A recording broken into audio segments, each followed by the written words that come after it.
Salut à tous, c'est Météo 87. Dans cette vidéo, on se retrouve pour le bilan climatique de ce mois de juillet pour ma ville de Limoges.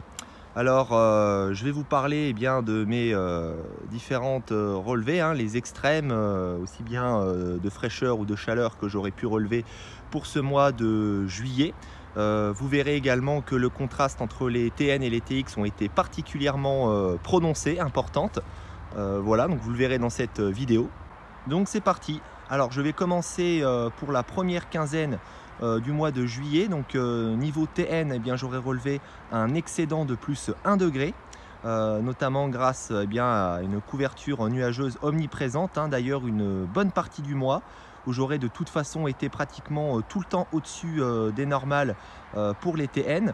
Ce qui est très loin d'être le cas pour les TX, puisque pour cette première quinzaine de juillet, j'aurais relevé un déficit particulièrement conséquent de moins 3,2 degrés. Donc une situation qui est quand même rare, surtout pour un mois de juillet, sachant que les derniers étés, et notamment les mois de juillet, ont quand même été très chauds sur la France. Là, pour le coup, cette première quinzaine de juillet niveau TX a été remarquablement fraîche. Et d'ailleurs, concernant la TN minimale, je l'aurais relevé durant cette première quinzaine de juillet, qui est d'ailleurs la TN la plus basse du mois. Elle aura été de l'ordre de 13 degrés, ce qui représente seulement 1,3 degré de déficit par rapport aux moyennes. Ensuite, pour la TX minimale de ce mois, toujours durant la première quinzaine de ce mois de juillet, eh bien, elle aura connu une fraîcheur remarquable, puisque j'aurais relevé 16,8 degrés, ce qui est vraiment très frais. Qui représente précisément 9,5 degrés de déficit par rapport aux moyennes saisonnières. Et donc dans l'ensemble, pour cette première quinzaine de juillet, eh bien, j'aurais relevé un déficit de moins 1,1 degré. Ensuite, durant cette deuxième quinzaine du mois de juillet, qui aura été nettement plus douce, voire chaude, avec un pic de chaleur qui m'aura concerné durant 5 jours, où d'ailleurs à ce propos, j'aurais relevé durant 5 jours consécutifs des températures supérieures à 30 degrés. Mais pour autant, cela reste quand même faible d'avoir sur tout un mois de juillet seulement 5 journées avec des températures égales ou supérieures à 30 degrés. Et d'ailleurs, concernant ma TX maximale, je l'aurais relevé le 23 juillet, avec donc une température de 33,3 degrés. Ce qui correspond donc à une température de 7 degrés au-dessus des moyennes. Et au total, cette deuxième quinzaine du mois de juillet, comme je vous le disais, aura été beaucoup plus douce, puisque niveau TN, j'aurais relevé donc un excédent de plus 3,2 degrés, donc excédent vraiment remarquable. Et pour ce qui est des TX, je repasse cette fois-ci très légèrement au-dessus des moyennes, avec un très léger excédent de seulement 0,2 degrés. Et pour ce qui est de la moyenne de cette deuxième quinzaine de juillet, donc au total, j'aurais relevé un excédent de plus 1,7 degré.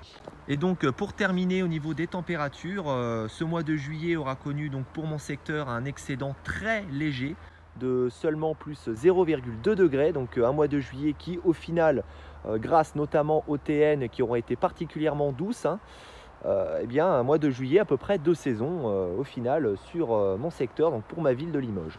À présent, je vais poursuivre avec mes relevés pluviométriques.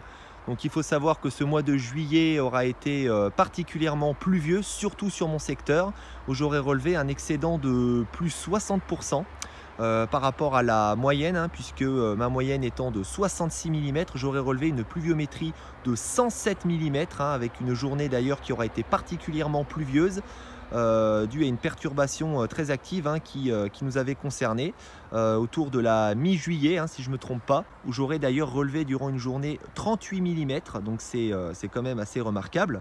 Donc une fois de plus, un mois qui aura été plus pluvieux que prévu, qui aura été excédentaire en pluviométrie, une fois de plus, avec les mois de mai et de juin. Et pour terminer ce bilan climatique, je vais d'ailleurs passer maintenant aux événements climatiques, météorologiques que j'aurais relevés durant ce mois de juillet. Donc au final, à part des perturbations assez pluvieuses, voire très pluvieuses par moment, j'aurais pas réellement relevé grand chose, en tout cas rien d'extraordinaire, à part une petite chasse à l'orage que j'aurais effectuée sur l'ouest de mon département.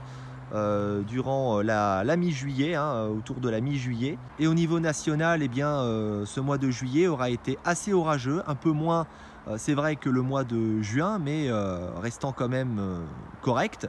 Voilà, on aura eu de bonnes dégradations orageuses par moment, avec notamment cette nuit du 23 au 24 juillet, juste après la période du fort pic de chaleur que nous avions connu, avec donc une supercellule qui s'était formée sur l'est du Limousin et qui était remontée rapidement sur le nord du Massif central et en direction donc du centre-est de la Bourgogne-Franche-Comté, avec bien des orages qui ont été parfois très violents.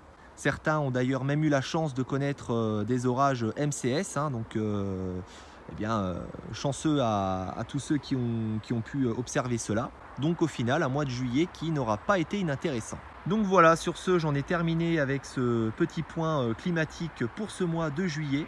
Je vous souhaite donc à toutes et à tous une excellente journée et on se retrouve très vite. Salut!